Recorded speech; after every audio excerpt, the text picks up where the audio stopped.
Hello viewers, আপনারা আছেন easy study হাউসের সাথে। ক্লাসের শুরুতে চ্যানেলটিকে সাবস্ক্রাইব করার অনুরোধ জানিয়ে ক্লাসটি শুরু করছি। ১ নম্বর প্রশ্ন হলো, রবীন্দ্রনাথ ঠাকুরের সময়কাল কোনটি ছিল?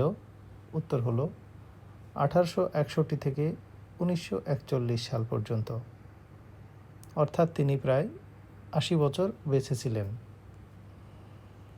২ নম্বর প্রশ্ন হলো, রবীন্দ্রনাথ ঠাকুরের জন্ম কোন সালের কত তারিখে? উত্তর হলো ১৮৬১ খ্রিস্টাব্দের ৭ই মে, অর্থাৎ লাকি 7, তাই না? ৭ই মে। ৩ নম্বর প্রশ্ন হলো, রবীন্দ্রনাথ ঠাকুর কলকাতার জোড়াসাঁকোর বিখ্যাত ঠাকুর পরিবারে জন্মগ্রহণ করেন বাংলা কত সালের কত তারিখে?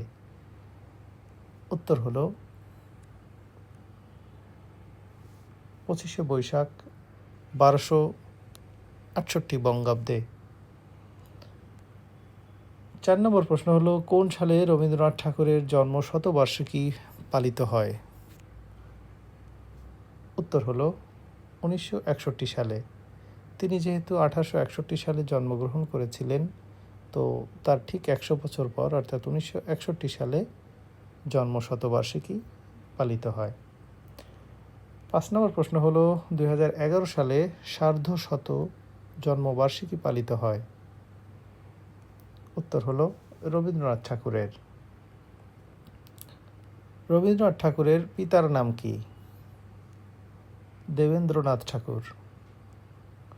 ৭ নম্বর প্রশ্ন হলো, who is the founder of Santiniketan? উত্তর হলো দেবেন্দ্রনাথ ঠাকুর। ৮ নম্বর প্রশ্ন হলো, বিশ্বভারতী কে প্রতিষ্ঠা করেন? রবীন্দ্রনাথ ঠাকুর। রবীন্দ্রনাথ শান্তিনিকেতন প্রতিষ্ঠা করেন কত সালে? ১৯০১ সালে। ছবি এঁকে বিখ্যাত হয়েছেন কে? এখানেও আছেন রবীন্দ্রনাথ। রবীন্দ্রনাথ ঠাকুরের চিত্রকর্মের প্রথম প্রদর্শনী কোথায় হয়? উত্তর হলো ফ্রান্সে। বিশ্বকবি রবীন্দ্রনাথ বিশ্ববিজ্ঞানী এর সাথে দর্শন, মানুষ ও বিজ্ঞান নিয়ে আলাপচারিতা করেছিলেন। উত্তর হলো আইনস্টাইনের সাথে উনি দর্শন, মানুষ ও বিজ্ঞান নিয়ে আলাপচারিতা করেছিলেন। ১৩ নম্বর প্রশ্ন হলো, which Bengali poet was awarded the title night? কোন বাঙালি কবি নাইট উপাধি পেয়েছিলেন? এর উত্তর হচ্ছে রবীন্দ্রনাথ ঠাকুর। ১৪ নম্বর প্রশ্ন হলো, রবীন্দ্রনাথ ঠাকুরকে কত সালে স্যার নাইটহুড উপাধিতে ভূষিত করা হয়?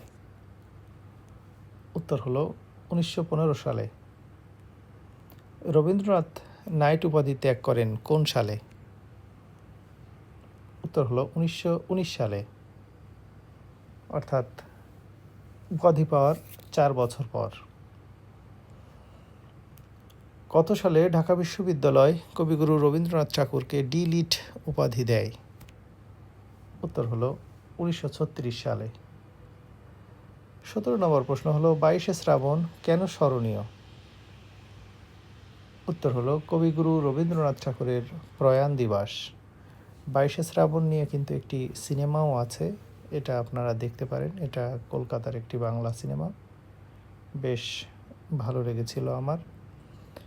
১৮ নম্বর প্রশ্ন হলো, কবিগুরু রবীন্দ্রনাথ ঠাকুর মৃত্যুবরণ করেন কত সালে? উত্তর হলো ১৯৪১ সালে। উইলিয়াম রাদিচে একজন রবীন্দ্র বিশেষজ্ঞ। রবীন্দ্রনাথ ঠাকুরের পূর্বপুরুষের আদিবসতি কোথায় ছিল? উত্তর হলো খুলনার দক্ষিণ দিঘিতে। কবি রবি ঠাকুরের স্মৃতি বিজড়িত শিলাইদহ কোন জেলায়? এটা আশা করি সবাই জানে, এর উত্তর হলো কুষ্টিয়া। রবীন্দ্রনাথের ছোট গল্পগুলো বেশিরভাগ কোথায় রচিত? উত্তর হলো পূর্ববঙ্গে। রবীন্দ্রনাথের ছোট গল্পে রচনায় স্বর্ণযুগ, কোথায় তিনি স্বর্ণযুগ পার করেছিলেন? কুষ্টিয়ার শিলাইদহতে। রবীন্দ্রনাথ ঠাকুর সোনার তরী কোথায় রচনা করেন? উত্তর হলো শিলাইদহে। কোন জমিদারি শেষ পর্যন্ত রবীন্দ্রনাথের ভাগে পড়ে? উত্তর হলো পতিশর। 8 নম্বর প্রশ্ন হলো, বাংলাদেশের কোন স্মৃতি বিজড়িত এলাকায় রবীন্দ্রনাথ ঠাকুর জমিদারের জন্য ঘুরে বেড়ান? কালীগ্রাম। শিলাইদহ ছাড়া রবীন্দ্রনাথ বাংলাদেশের আর কোন অঞ্চলে অবস্থান করতেন? উত্তর হলো পতিশর। 10 নম্বর প্রশ্ন হলো, রবীন্দ্রনাথ ঠাকুরের কবিতা কোনটি? আমাদের ছোট নদী। 11 নম্বর প্রশ্ন হলো, রবীন্দ্র স্মৃতি বিজড়িত পতিশর কোন নদীর তীরে অবস্থিত? এখানে সঠিক উত্তর হচ্ছে নাগর নদী, যেটা এখানে কোথাও উত্তর অপশনগুলোতে নাই। 12 নম্বর প্রশ্ন হলো, রবীন্দ্রনাথ ঠাকুর কোথায় ছিলেন না? মনপুরাতে ছিলেন না। তাছাড়া শাহজাদপুর, শিলাইদহ, পতিশর সব জায়গাতেই রবীন্দ্রনাথ সময় কাটিয়েছেন। রবীন্দ্রনাথ ঠাকুরের প্রথম প্রকাশিত উপন্যাস এর নাম কি? উত্তর হলো বউ ঠাকুরানীর হাট। বিধবার প্রেম নিয়ে রচিত উপন্যাস কোনটি? উত্তর হলো রবীন্দ্রনাথ ঠাকুরের চোখের বালি। রবীন্দ্রনাথ ঠাকুর চোখের বালি উপন্যাসের প্রধান দুটি চরিত্রের নাম? উত্তর হলো মহেন্দ্র ও বিনোদিনী। 4 নম্বর প্রশ্ন হলো, নৌকাডুবি রবীন্দ্রনাথ ঠাকুরের রচিত একটি উপন্যাস। 5 নম্বর প্রশ্ন হলো, কোনটি রবীন্দ্রনাথ ঠাকুরের রাজনৈতিক উপন্যাস? গোরা। 6 নম্বর প্রশ্ন হলো, কোনটি রবীন্দ্রনাথের রচনা? উত্তর হলো চতুরঙ্গ। 7 নম্বর প্রশ্ন হলো, চতুরঙ্গ গ্রন্থ একটি উপন্যাস। কোন উপন্যাসটির রচয়িতা রবীন্দ্রনাথ ঠাকুর? উত্তর হলো ঘরে বাইরে। স্বদেশী আন্দোলনের পটভূমিতে রচিত রবীন্দ্রনাথ ঠাকুরের উপন্যাস কোনটি? ঘরে বাইরে। 10 নম্বর প্রশ্ন হলো, ঘরে বাইরে উপন্যাসের মূল উপজীব্য হলো ব্রিটিশ ভারতের রাজনীতি। নিচের কোন চরিত্র দুটি রবীন্দ্রনাথের ঘরে বাইরে উপন্যাসের? উত্তর হলো নিখিলেশ বিমলা। শেষের কবিতা রবীন্দ্রনাথ রচিত একটি উপন্যাসের নাম। কবিতা বলেই যে কাব্যগ্রন্থ সেটি কিন্তু নয়, এটি একটি উপন্যাস। শেষের কবিতা কি? শেষের কবিতাটা কাব্য উপন্যাস। রবীন্দ্রনাথের কোন গ্রন্থটি উপন্যাস? শেষের কবিতা। নিচের কোন গ্রন্থটি অন্যদের থেকে আলাদা? শেষের কবিতা। অর্থাৎ বাকি সবগুলোই কিন্তু রবীন্দ্রনাথ কর্তৃক রচিত কাব্যগ্রন্থ, শেষের কবিতাটাই হচ্ছে উপন্যাস। 16 নম্বর প্রশ্ন হলো, চলিত ভাষায় রবীন্দ্রনাথ ঠাকুরের উপন্যাস। শেষের কবিতা। অমিত ও লাবণ্য চরিত্র দুটির রচয়িতা কে? রবীন্দ্রনাথ ঠাকুর।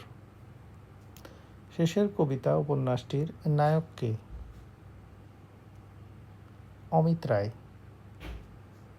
রবীন্দ্রনাথ ঠাকুরের শেষের কবিতা উপন্যাসে কোন ভাষাবিদের নাম পাওয়া যায়? সুনীতি কুমার চট্টোপাধ্যায়। কোনোদিন কর্মহীন পূর্ণ অবকাশে বসন্ত বাতাসে অতীতের তীর হাতে যে রাত্রে বহিবে দীর্ঘশ্বাস ঝরা বকুলের কান্না ব্যথিবে আকাশ। উপরিউক্ত চরণটির রচয়িতা কে? রবীন্দ্রনাথ ঠাকুর। যে আমারে দেখিবারে পাই, অসীম ক্ষমায় ভালো মন্দ মিলিয়াই সকলই, এবার পুজোয় তারই আপনারে দিতে চাই বলি। চরণটির রচয়িতা রবীন্দ্রনাথ ঠাকুর। গ্রহণ করেছে যত, ঋণী তত করেছ আমায়, উদ্ধৃতি বাক্যটি রবীন্দ্রনাথ ঠাকুর রচিত শেষের কবিতা উপন্যাসের কোন চরিত্রের বক্তব্য? Labanya. For God's sake, hold your tongue and let me love occurs in novel by Rabindranath Thakur. যোগাযোগ উপন্যাসের রচয়িতাকে? রবীন্দ্রনাথ ঠাকুর। মধুসূদন নিচের যে উপন্যাসের অন্যতম প্রধান চরিত্র? যোগাযোগ। কুমুদিনী কোন উপন্যাসের নায়িকা? যোগাযোগ। কিন্তু আরম্ভের পূর্বেও আরম্ভ আছে, সন্ধ্যাবেলায় দীপ জ্বালার আগে, সকালবেলায় সলতে পাকানো। বাক্যদ্বয় কোন রচনা থেকে উদ্ধৃত? যোগাযোগ। শর্মিলা রবীন্দ্রনাথ ঠাকুরের রচিত কোন উপন্যাসের নায়িকা? দুই বোন। নিচের কোনটি রবীন্দ্রনাথ ঠাকুরের উপন্যাস? মালঞ্চ।